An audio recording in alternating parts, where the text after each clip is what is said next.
ब्याह के बाद आपने अपने माता पिता और बड़े भैया से कहा कि मैं और अध्ययन करना चाहता हूं, तब आपने लॉ की, वकालत की, और वकालत करके आप वकील बन गए। पत्नी थी घर में तो घर वालों ने कहा कि भाई अब रोना धोना नहीं, इसका पहले तो था कि ब्याह कर दो, और जब ब्याह हो गया तो अगले दिन ही माता पिता आज्ञा कर रहे हैं, बेटा अब रोने से काम नहीं चलेगा। तो कौन संभालेगा बेटी को? ये तुमने इसका ब्याह किया है, पानी ग्रहण किया है, इसका घर कौन चलाएगा? बोले हम तो मना ही कर रहे थे, ब्याह मत करो हमारा। बोले अब तो हो गया, अब क्या करोगे? बोले अब क्या करें? बोले अब इसकी मांगें पूरी करनी पड़ेंगी, अपना परिवार बसा, उसके लिए तुम्हें कुछ करना पड़ेगा। तब भोलानाथ जी बोले तो फिर कुछ करना पड़ेगा तो और पढ़ाओ हमको। बोले क्या पढ़ना? बोले वकालत पढ़ा दो। तो लॉ की उन्होंने, वकालत की, वकील बन गए। वकील बनने के बाद में आप जाते थे न्यायाधीश के सामने बैठ कर के और वकालत करते थे, लेकिन जिसका चित्त ठाकुर जी ने हरण कर लिया हो वो बेचारा कैसे न्याय कर सकता है? हम कोई न्याय करने वाले बुरा नहीं मान जाना। कोई अगर यहाँ वकील बैठे हों, उस पेशे के हों, हमने भी लॉ करी 3 साल करके छोड़ दी, हो नहीं पाई। तो वकालत करने वाले लोग जो हैं उनको थोड़ा कभी कभी पक्ष लेना पड़ता है अपने व्यक्ति का, वो गलत हो तो भी लेना पड़ता है। वकील क्या कहते हैं? बोले देखो हमें सब सत्यता बता दो, तुमने क्या क्या किया, तुमको बचाने की जिम्मेवारी हमारी। वो सब सत्य जानते हुए भी वहां जाके उनको झूठ तो बोलना पड़ता है। पर बंधुओं एक बात है कि ठाकुर जी जाकू स्वीकार कर लेना,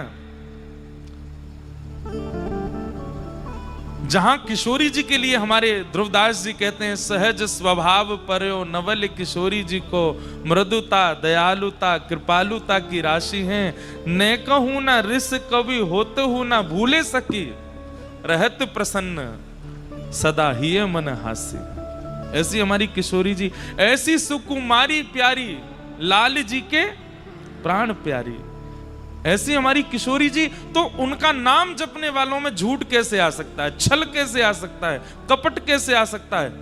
भाई टोंटी में से जैसा पानी आपने पात्र में लिया है, पीने पर वो पानी वैसा ही तो अनुभव होगा।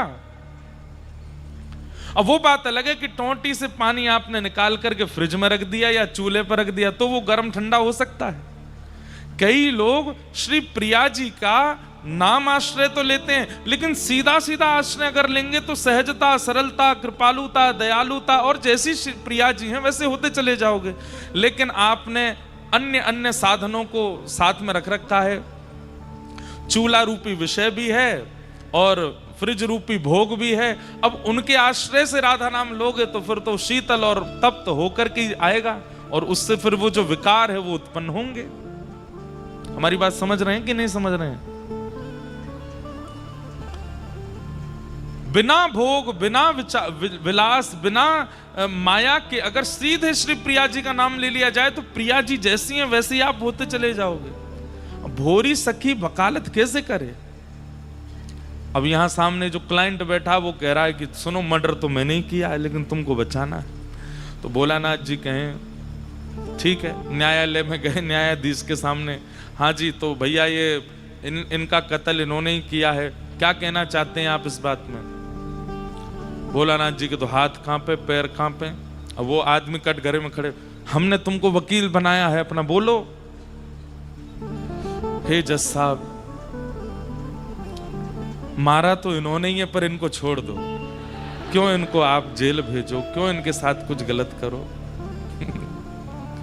तुम्हारा खुद का वकील कह रहा है कि तुमने मारा, अब क्या करोगे? लो चलो 10 साल की जेल, आजीवन कारावास दो इसको। बड़े भैया आदि सब समझाते, ये भोला तू कैसा भोला, तू वकालत क्यों करता है, तू जाके अपने ही आदमियों को फंसवा देता है। बोले देखो हमसे ये नहीं होगा, हमसे वकालत नहीं हो सकती, आप हमको कोई और काम करवा दो। उन्होंने तो यही कहा कि मुझे वृंदावन जाने दो, मेरे से नहीं हो पाएगा ये। घर के सब लोग बोले वृंदावन, ये पत्नी को कौन संभालेगा और पत्नी का कौन भरण पोषण करेगा? एक उनकी संतान भी हो चुकी, एक पुत्र भी होगा। अब ज्यों ज्यों गृहस्थाश्रम बढ़े त्यों त्यों भोरानाथ और रो में, अब मैं क्या करूं? तब छतरपुर के महाराजा उन्होंने भोलानाथ जी को कहा एक काम करो, तुम हमारी ये ग्रंथालय है, लाइब्रेरी है, यहाँ इसके तुम प्रधान बन जाओ और कभी कभी हमारे पास आके शास्त्र चर्चा कर लिया करना। तो बोले ठीक है, ये अच्छा है। तो छतरपुर के महाराजा के ग्रंथालय में, लाइब्रेरी में ये बैठते थे और वहां बैठे बैठे श्री प्रिया जी को याद करते, वृंदावन को याद करते, और जब अवसर मिलता तो महाराजा के पास बैठ के शास्त्र चर्चा करते। पर वो शास्त्र चर्चा कब कब में प्रेम चर्चा में परिवर्तित हो जाती, इनको पता ही नहीं चलता। एक समय आया ये उससे भी ऊब गए, ये वो भी नहीं कर पा रहे थे। इन्होंने हाथ जोड़ दिए महाराजा के सामने कि अब मुझसे नहीं हो पाएगा। तब इनके मन में आया मैं किससे कहूं, किससे प्रार्थना करूं कि ये मेरे वश का नहीं है। ये संसार, ये जीवन, ये गृहस्थ आश्रम, ये काम करना, नौकरी करना, धन कमाना, इससे मेरा जीवन नहीं चल पाएगा, मैं इसके लिए नहीं आया हूं संसार में।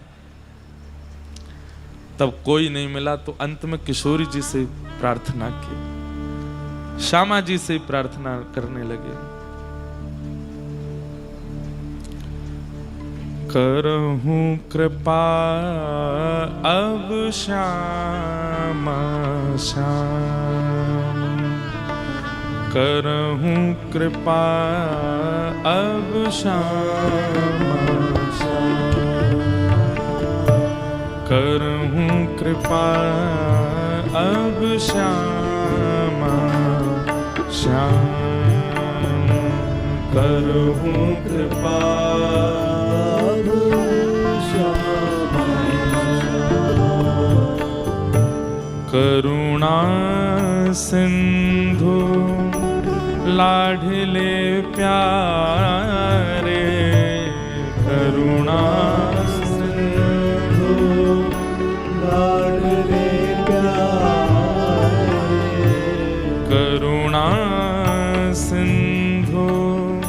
लाडले प्यारे, करुणा सिंधु लाडले प्यारे, दीन बंधु सुख धाम धाम, दीन बंधु सुख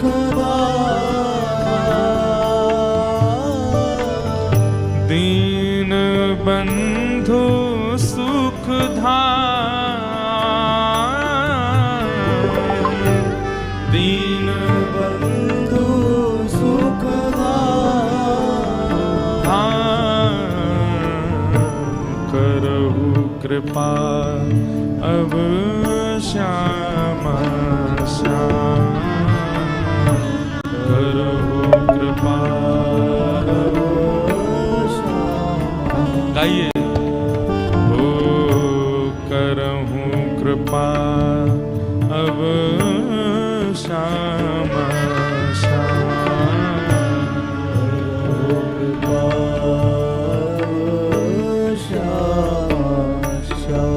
हे आरत हरण अधम प्रतिपालक,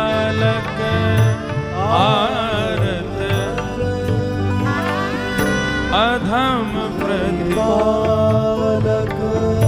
आरत हरण अधम प्रतिपालक, आरत हरण अधम प्रतिपालक, कृपा मूर्ति अभिराम, कृपा मूर्ति अभिराम, हे भोरी दुखिया दीन पुकारत, दुखिया दीन पुकारत, हे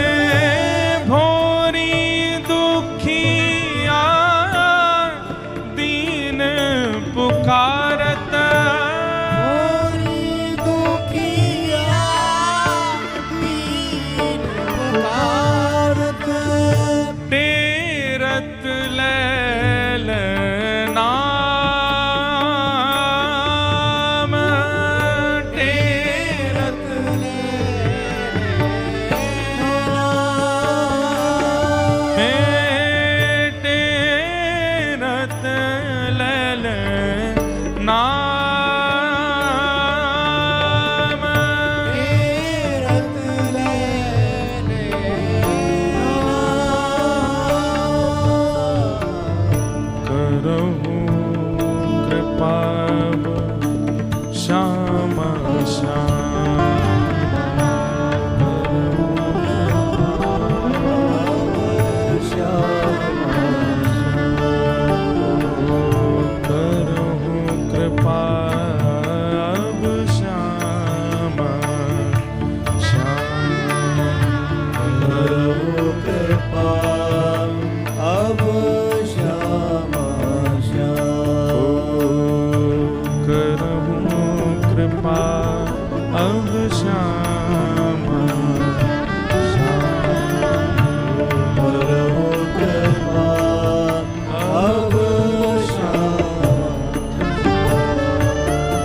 एक तरफ परिवार को देखते हैं, एक तरफ वृंदावन का स्मरण करते हैं और हर दिन इस भाव से व्याकुल रहते हैं कि आज का दिन भी निकल गया और मैं वृंदावन नहीं पहुंच पाया। हर ढलते सूर्य को प्रणाम करते हुए कहते हैं, हे सूर्य नारायण, कल जब प्रकट हो तो मुझे वृंदावन पहुंचाने का मार्ग दिखा दीजिएगा। आप तो प्रकाश प्रदान करते हैं, कृपा कर मेरे जीवन में भी वृंदावन की राह प्रकाशित कर दीजिए। रात्रि में बैठे बैठे चंद्रमा को देखते देखते रोते रहते हैं, हे श्री चंद्रमा, आप ही तो हो जो गोपियों को श्री कृष्ण से मिलाते हो, तो ये भोरी यहाँ कोने में बैठी रो रही है, मुझे क्यों नहीं ले जाते हैं आप वृंदावन? क्यों नहीं मेरी प्रिया जी से मेरी भेंट करा रहे हैं? धुओं जिस प्रकार अश्रुबिंद विरह में उष्ण होता है, गर्म हो जाता है, भोरी सखी श्री भोलानाथ जी की स्थिति ऐसी है कि वृंदावन की याद आती इनको तीव्र ज्वर चढ़ने लगता था।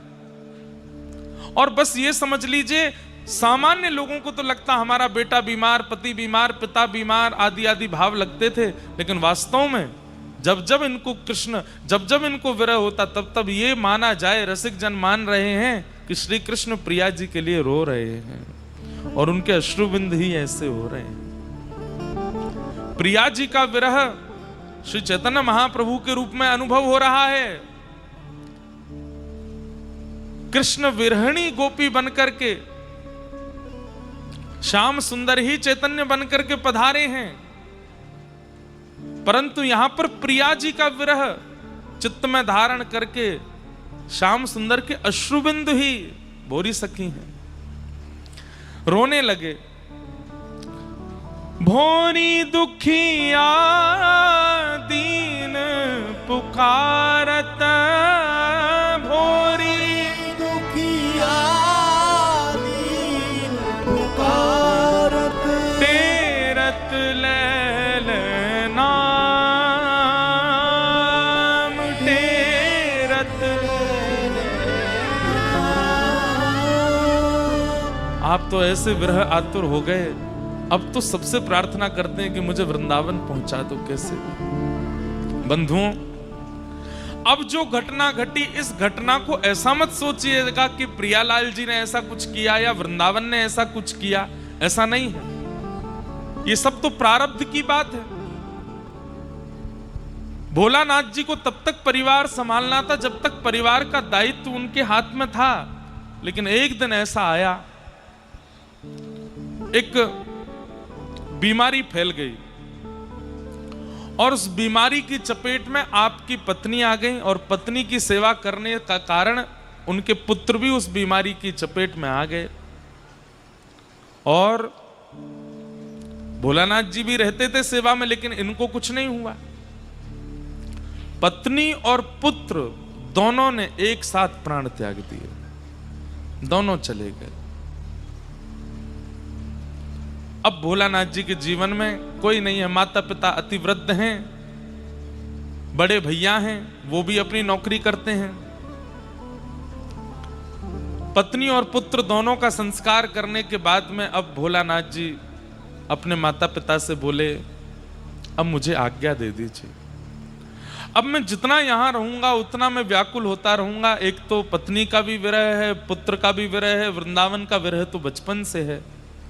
अब मैं जाना चाहता हूं, अब मुझे वृंदावन जाने की आज्ञा दे दीजिए।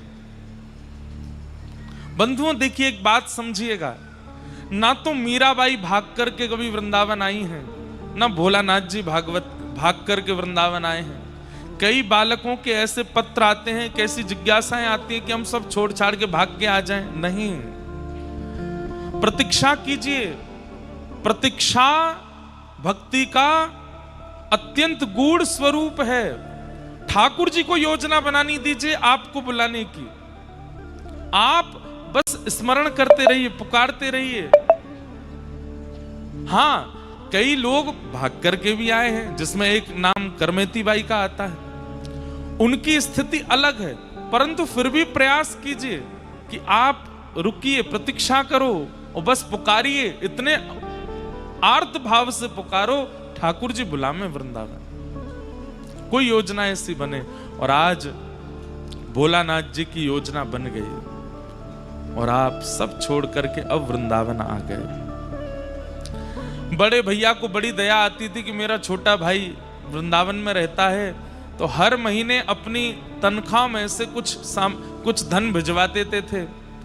उसी धन से आप किराए के एक मकान में रहते थे।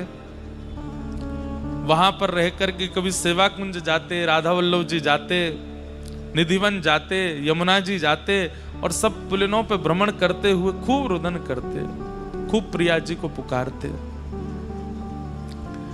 लेकिन एक समय आया, इनके बड़े भैया की भी मृत्यु हो गई और उन्होंने भी जो धन भेजते थे वो भी बंद हो गया। धीरे धीरे जिस किराए में आप रहते थे मकान में, वो भी धीरे धीरे आपको छोड़ना पड़ा और सब छोड़ करके अब मूलतः वृंदावन निवासी का जो स्वरूप होता है, श्री भोलानाथ जी उस स्थिति में आ गए। भ्रातः तिष्ठ टले टले विटपिनाम ग्रामेषु भिक्षामटः स्वच्छंदं पिबयामुनं जलमलं चीराणि कंठां कुरु सम्मानं कलयाति घोरगरलं नीचपुमानं क्षुधा श्रीराधा मुरलीरवो ब्रज सखे वृंदावनम मत्यज। वृंदावन रहने वाले की स्थिति कैसी होनी चाहिए? कोई नहीं रहता आज की डेट में ऐसे, लेकिन सुन लो, भ्रातः तिष्ठ टले टले विटपिनाम ग्रामेषु भिक्षामटः। वृंदावन में तो भिक्षा मांग करके रहना चाहिए, वृंदावन में स्वयं बना करके नहीं पाना है। अरे जहां पे यशोदा मैया नयो नयो भोजन पकवान बनावे लेकिन लाला बो ना पावे तो कहा करे, गोपीन के द्वार जावे और गोपीन के यहां जाकर के उनकी भरी सामग्री को मांग मांग के पाले, ना तो चुरा के पाले। जा वृंदावन में ठाकुर जी ने गोपीन से मांग के पायो, वह वृंदावन में हम कैसे स्वयं बना के रहे में। ब्रजवासी के लिए नहीं है ये बात, ब्रजवासी तो बनावेंगे ही, लेकिन जो वृंदावन वास कर रहे हैं, जन्म कहीं और का है, उनके लिए तो ये नियम है। बंधुओं, कम से कम वृंदावन वासी को, निवास करने वाले को अपने 3 काल की प्रसादी में से एक प्रसादी तो भिक्षायाटन करके पानी चाहिए। नियम बना ले, सुबह का बाल भोग घर बन जाएगा, दोपहर की प्रसादी घर बनेगी, पर रात्रि की प्रसादी तो ब्रजवासी के यहां पे आवेगी। और सुनिए, बहुत दिन तक एक ही ब्रजवासी के यहाँ की प्रसादी नहीं होनी चाहिए, नहीं तो जान पहचान हो जाती है। सामने वाला व्यक्ति और बढ़िया बढ़िया बना के भेजने लगेगा, उसमें और बढ़िया घी डालेगा, उसमें और बढ़िया चटनी में साग बढ़िया सब व्यवस्थित करेगा। अपरिचितों के यहाँ से 5 दिन एक के यहाँ से पा लियो, फिर कोई और ब्रजवासी के यहाँ ऐसे ही पहुंच गए, हाथ जोड़ के बोले आप 5 दिन तक हमको भिक्षा प्रदान कर देंगे संध्या में। हाँ कर दे तो अच्छी बात, मना करे तो चरण पकड़ लो, नेक देख लो, 5 दिन की तो बात है, बस 2 रोटी नेक साग दे दे करियो। और फिर वो देवे, उससे ले लीजिए, उसको कुछ सेवा दे दीजिएगा। और कोई सेवा देवे की नहीं हो तो बात कह दो, भैया तुम्हारे घर में सेवा इतना दिन तो घर कोई बनेगा नहीं, बस मैं बोल दे रहा हूं। सेवा देवे की स्थिति नहीं हो तो बाकी घर में हो कि भैया हम नेक झाड़ू पोछाई कर देंगे, तुम्हारे बर्तन मांज देंगे, सब्जी वब्जी काट देंगे, कोई सेवा हो तो घर की बताए तो बस एक समय की प्रसादी आप अपने यहाँ की। आप विश्वास नहीं मानेंगे, वृंदावन निवास का यही रूप है, यही स्वरूप है। भ्रातः तिष्ठ टले टले विटपिनाम ग्रामेषु भिक्षामटः स्वच्छंदम पिबयामुनम जलमलम, श्री यमुना जी को जलपान करो। चीराणि कंथाम कुरु, बहुत व्यवस्थित वस्त्र पहन करके रहने की आवश्यकता नहीं वृंदावन में। अत्यंत दीनता आपकी प्रकट होनी चाहिए स्वरूप में। बहुत लटके झटके और महाराज तामझाम पहन करके नहीं रहना चाहिए। सामान्य वस्त्र पहनो, हमारी तरफ बिल्कुल श्वेत पहन लो और ज्यादा हो, इनको भी ज्यादा कलफ प्रेस नहीं, बिल्कुल वैसे दीन बन के रहो। चकाचक बनवे को अधिकार तो केवल प्रियालाल जी को है, उनको चकाचक रहने दो। उनकी प्रसादी इत्र मिल जाए तो लगा लो, उनकी प्रसादी माला मिल जाए तो पहन लो, उनकी प्रसादी चंदन मिल जाए तो वो लगा लो। हमारे वृंदावन के संतन को देखो, वो ऐसे ही रहते हैं। हमारे बरसाने के महात्माओं को देखो, वो ऐसे ही रहते हैं। गिरिराज जी के संतों को देखो, ऐसे ही तो रहते हैं। वही नियम है वृंदावन निवास का। हम एक बात बोल दें, कई लोगों को हो सकता अनुचित लगे, पर आप 2-4 दिन के लिए भी आते हैं वृंदावन और इस प्रकार अगर निवास नहीं करते हैं वृंदावन में, तो आप कहीं ना कहीं केवल वृंदावन पर भार बन गए हैं, वृंदावन के ऊपर भार बन गए हैं। अरे एक महात्मा, उनके पास कोई व्यक्ति वृंदावन से गया और जैसे ही पहुंचे तो महात्मा ने कहा, कहां से आए? वृंदावन से आए। अच्छा, का भयो आज वृंदावन में? बोले महाराज जी सवेरे गए, वहां जा करके हमने तो अरे वाह, जय हो, राधे राधे बाबा। हमारे सागरिया बाबा पधारे हैं। बोलो श्रीनाथ प्यारे की, गिरिराज धरण की जय। ये तो आनंद ही है गयो आज। परम पूजनीय प्रातः स्मरणीय श्री सागरिया बाबा, जिनकी चर्चा हम कभी कभी कथा में करते रहते हैं। बाबा की आयु तो कितनी है ये तो आप सब अनुभव कर ही लोगे, लेकिन पूज्य बाबा को भाव कैसो है ये तो आप सबको हम थोड़ी देर में बताएंगे।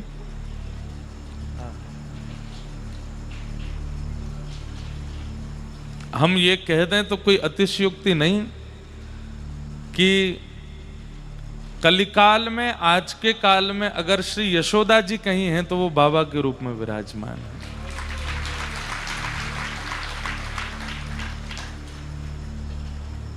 बाबा को श्रवण में आवेगो हैं? हाँ ठीक, जय हैं? अच्छा जय।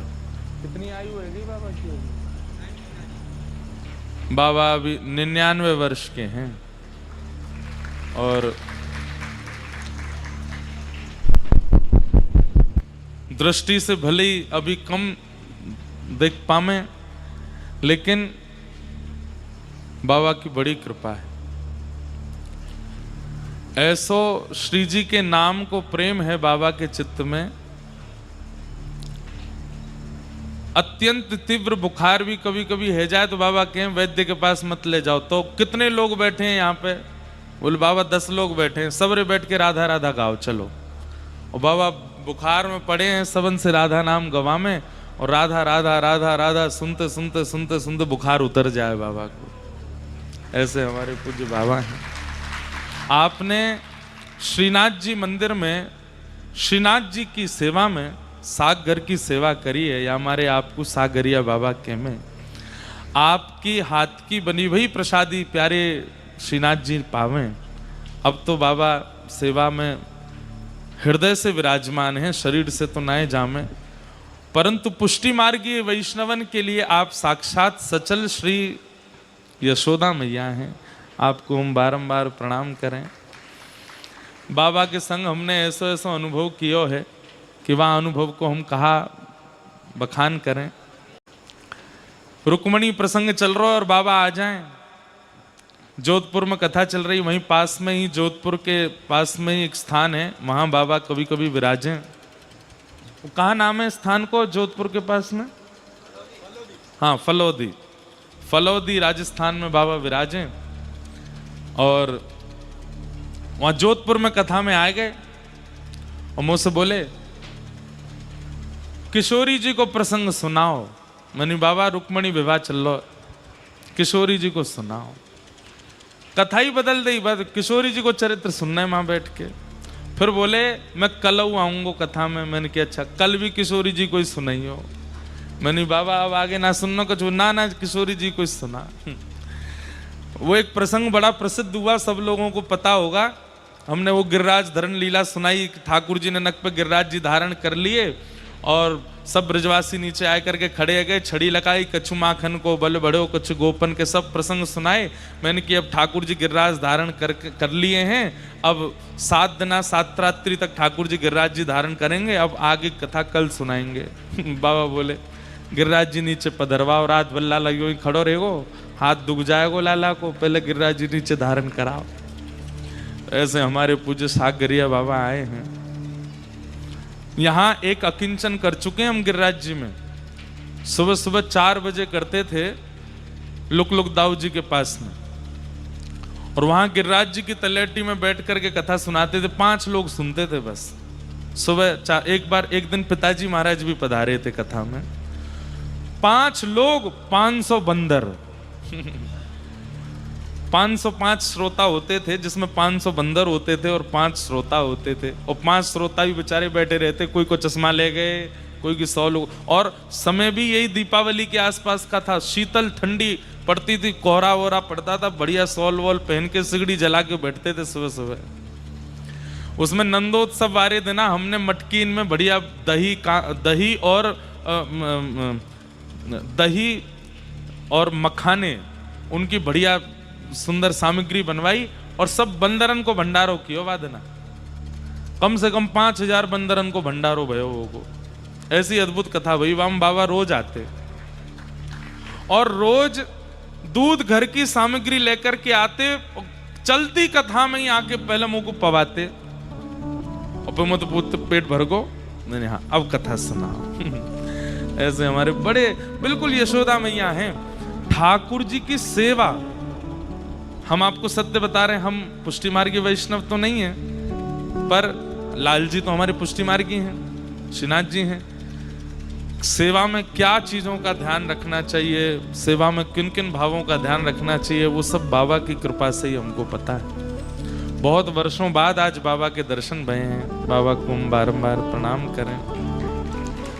ऐसे महापुरुष के आप सबको दर्शन हो रहे हैं, आप सबका सौभाग्य है, आप सबका परम सौभाग्य है। बाबा जब दर्शन करवे श्रीनाथ जी जामे ना, आज भी श्रीनाथ जी मुस्का जाए बाबा को देख करके, मंद मंद मुस्कान आ जाए उनके मुखमंडल पर। ऐसे हमारे बाबा हैं, उनको बारंबार प्रणाम करें, बारंबार वंदन करें। तो श्री भोरी सखी, कहां थे हम लोग? वृंदावन आ गए। तो वृंदावन कैसे रहना चाहिए?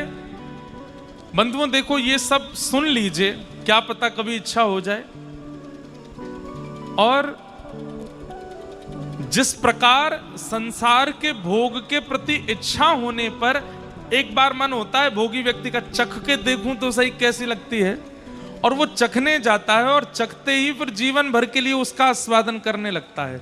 ऐसे ही वृंदावन कैसे रहना चाहिए मैं थोप नहीं रहा आपके सिर पे, सुन लो। क्या पता कभी इच्छा हो गई करने की, चखने की, तो जैसे चख करके व्यसनी व्यसनी हो जाता है, क्या पता ये चख करके आप भी वृंदावन के निवास के रूप में आ जाओ। तो वृंदावन में सबसे पहला नियम है कि स्वयं बना करके मत पाओ, कम से कम एक समय की प्रसादी तो भिक्षा करके पाओ, मन शुद्ध होगा। आप कहोगे भिक्षा से क्या होता है? दीनता आती है। अब दूसरे के द्वार पर जाओगे, द्वार पर जाके बैल बजाओगे, सामने से अपरिचित निकल करके आएगा, कहो भैया कहाँ ते आए? माते आए, न 2 रोटी दे दो। आजकल तो खैर वृंदावन में बहुत भीड़ हो गई है, अब तो बहुत कमर्शियल होता जा रहा है सब कुछ, पर फिर भी अभी भी बहुत ब्रजवासी हैं जो बिल्कुल अपने पूर्व भाव में ही रहते हैं। उनके पास जाओ, भिक्षा मांगो, पाओ। हमारी बात सत्य मान लीजिएगा, एक पुरुषण गुरु मंत्र का करने के समान फल देगा ब्रजवासी के घर की भिक्षा मांग कर पाने से। फल क्या है? पुरुषण का फल क्या है? मन की शुद्धि। पुरुषण का फल क्या है? विचारों की शुद्धि। और ब्रजवासियों के भिक्षा पाने से भी वही होता है। हमारे बाबा पंडित श्री गया प्रसाद जी महाराज ब्रजवासी इनके घर की भिक्षा पाते। कई ऐसे महापुरुष हैं उनके आश्रमों में भंडारे चल रहे हैं पर अपने आश्रम को ना पामे। कोई ब्रजवासी के यहाँ आवेगी वाकई यहाँ को पामेंगे। वृंदावन में तो भिक्षा की बड़ी महिमा है, मांग करके पाओ। पर हम लोग क्या करते हैं, परिचितों के यहीं पाए। पूनम दीदी के यहाँ गए, मैया भिक्षा दे दो, बाबा भिक्षा दे दो। हमारी मैया बैठी है यहाँ पे। एक दिन हम उतने कह रहे हैं, कहा कि आयो कथा में सुबह आ जाए 500 लोग। मैया महाराज जी ने कही कथा में भिक्षा दे दो। परिचितों के यहाँ पाओ, कहीं और नहीं मिले तो परिचित के यहाँ चले जाओ। महाराज जी को जानते हैं, दीदी को जानते हैं, बाबा को जानते हैं। पर अपरिचितों के यहाँ जाओ, जिसका शकल ही नहीं देखी पहले कभी, उसके यहाँ जाके पाओ। उसका अनुभव आप भिक्षा पाने के बाद तुरंत हाथ धो करके भजन में बैठिए, फिर अनुभव कीजिएगा। हमने ऐसे नहीं पाई है। हमने तो थोड़ी, हम तो ब्रजवासी है ना, हम भिक्षा पामेंगे तो ठाकुर जी को श्रम कष्ट और होएगा। अरे तू काई को पारो भैया, तू तो मेरो ब्रजवासी है, तू तो वृंदावन को है, तू काई को पारो है। पर आपके लिए नियम है, भिक्षा मांगो, यमुना जी का जल पियो। ग्रामेषु भिक्षामटः स्वच्छंदम पिबयामुनम जलमलम चीराणि कंथाम कुरु। ज्यादा सज धज के मत रहो वृंदावन में, सामान्य से वस्त्र पहन करके रहो। ज्यादा श्रृंगार की आवश्यकता नहीं है। ठाकुर जी को करन दो श्रृंगार। बंधुओं, मैं कहूं कथा में कि काउदना लाला को दया आ जाएगी जब देखेगो अरे बड़ो रूखो सूखो डोले, कछु श्रृंगार जैसो करे ही ना है। सो ठाकुर जी के मन में आ जाएगी, चल या को श्रृंगार मैं कर दूं आज। और काउदना ठाकुर जी श्रृंगार करें, थोड़ी हाथ सो पकड़ें, अपने हाथन ते पत्रावली बनावे, अपने हाथन सो ही चुनरी उड़ावे। तू अपनो श्रृंगार करत है, दर्पण हाथ दिखावे री। तू है सखी बड़ भाग भड़ी, नंदलाल तेरे घर। बाबा बैठे खुश रह जाएंगे। तू है सखी बड़ भाग बड़ी, नंदलाल तेरे घर आवत हैं। तू है सखी बड़ भाग बड़ी, लाल तेरे घर आवत है। निज कर गूथ सुमन के गजरा, निज कर गूथ सुमन के गजरा, अपने ही हाथ पहरावत हैं। अपने हाथ पहरावत है। कुंभन दास लाल गिरधर के, कुंभन दास लाल गिरधर के, ये तो तेरे ही हाथ बिखावत हैं। तेरे ही हाथ बिकावत है। तू है सखी बड़ भाग बड़े, नंदलाल तेरे घर आवत हैं। तू है सखी बड़ भाग बड़ी, नंदलाल तेरे। मुझे इतना प्रिय लगता है ये प्रसंग। श्री कुंभन दास जी महाराज, उनके घर में कोई ऐसी विशिष्ट व्यवस्था नहीं है, कोई ऐसी विशेष व्यवस्था नहीं है जिससे कि वो अपना श्रृंगार उचित कर सके। एक कटौती में जल भरते हैं, उसमें छाया देख करके अपना तिलक स्वरूप करते हैं कुंभन दास जी। ऐसी दया आई लाला को कि स्वयं ठाकुर जी प्रकट होके आते हैं कुंभन दास जी के पास और गोदी में बैठ करके कहें अब स्वरूप बनाओ, तो कुम्मन दास जी जैसे लाला देखना पड़ेगा, स्वरूप देखना पड़ेगा। मैं बता रहा हूं ना, हाँ यहाँ धरो, हाँ आगो सीधो, अब खींच लो ऊपर, हम बे सही जा रहे हो, सही जा, आगो, अब नीचे तो घुमाए लो, यहाँ तो घुमाए लो, अब यहाँ और खींच लो, बीच में एक बिंदी धर दो, यहाँ एक पत्रावली बना लो, ऐसे धरो, अरे ज्यादा पास कर दी ना, दूर करो। ठाकुर जी बता रहे हैं, कुम्मन दास जी अपना श्रृंगार करते हैं। कब ये स्थिति कब प्रकट होती? जब ठाकुर जी को पता चलती है कि सामने वाला बहुत दीन है, इतनी व्यवस्था में व्यवस्थित रहता नहीं है। अब ठाकुर जी पता है कि पूरा भाई अपनी जो है का मेकअप किट लेके ही चल लो संग में, मैं कहा बताऊंगा यार, सब कर ही रहो अपना धुआंधार सज धज के रहे। एक बार ठाकुर जी श्रृंगार कर जाएं, फिर आपको अधिकार है कि जीवन भर श्रृंगार करो। भाई विवाह में पति मांग भर दे, पति मंगलसूत्र पहना दे, उसी के बाद तो अधिकार मिलता है श्रृंगार करके रहने का। ऐसे ही हम सब वृंदावन की वो सहचरी हैं, प्रतीक्षा कर रही हैं, काउदिना श्री राधा रमण राधा वल्लभ गिरधर गोपाल कुंज बिहारी लाल आमे, वो श्रृंगार करें, वहां के बाद हमें श्रृंगार को अधिकार है। तो चीराणि कंथाम कुरु सम्मानम कलयाति घोर गरलम, अगर कोई ब्रजवासी आपको सम्मान कर जावे, और ब्रजवासियों के बाबा बात तुमने तो आनंद करा दियो, ऐसा बड़ा आनंद आ गो, यो है गो, अरे भैया ये तो बहुत बढ़िया है, ये तो यो है त्यों है, चरण पकड़ लो बाबा इतनो सम्मान मत करो हमारो। सम्मानम कलयाति घोर गरलम, वृंदावन में सम्मान अच्छा नहीं। और नीचप्पमानम क्षुधा, अगर कोई ब्रजवासी गारी दे जाए तो समझ जाओ कि वाह ठाकुर जी रीझ गए मुँह, लाला राजी है गो, तभी गारी पड़ रही है मुंह में। नीचप्पमानम क्षुधा श्री राधा मुरली रवो व्रज सखे वृंदावनम मात्यज, वृंदावन में तो जिस प्रकार की पद्धति वृंदावन निवास की है, वैसे ही भोरी सखी रहती हैं वृंदावन में।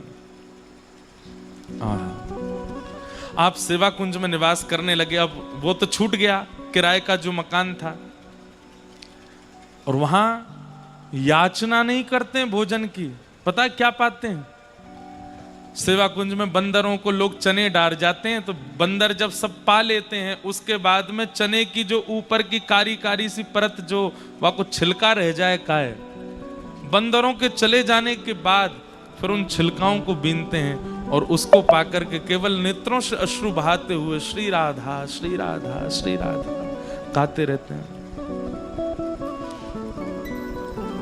देखत देखत दिन सब बीते, देखत देखत दिन सब बीते, तुम अटूट अनुराग की दाता, तुम अटूट अनुराग की दाता, हम अजहूरी ते के रीते, हम अजहूरी ते के रीते, देखत देखत दिन सब बीते, देखत देखत दिन सब बीते, हृदय न प्रेम न नेम नाम को, हृदय न प्रेम नाम को, साधन सकल तजे अब ही ते, साधन सकल तजे अब ही। अच्छा एक बात तो है, जितने भी आचार्य हुए हमारे स्वामी श्री हरदास जी से लेकर के भोरी सखी तक, इनका साधन हम लोग सुन रहे हैं, इनका नियम हम देख रहे हैं, इनकी नाम के प्रति निष्ठा हम सुन रहे हैं। ये उसके बाद भी अपने आप को कितना दीन बताते हैं, और हम लोग खामें पीमें करें आनंद, चकाचक डोलें ऊधम मचामें, कोई काम बढ़िया करे नहीं है, सब पूरे दिन रात ऊधमन में लगे रहते हैं। उसके बाद भी एक बार नाम जब कर ले तो उसको भी गा गा के बताते हैं हम इतना नाम करते हैं।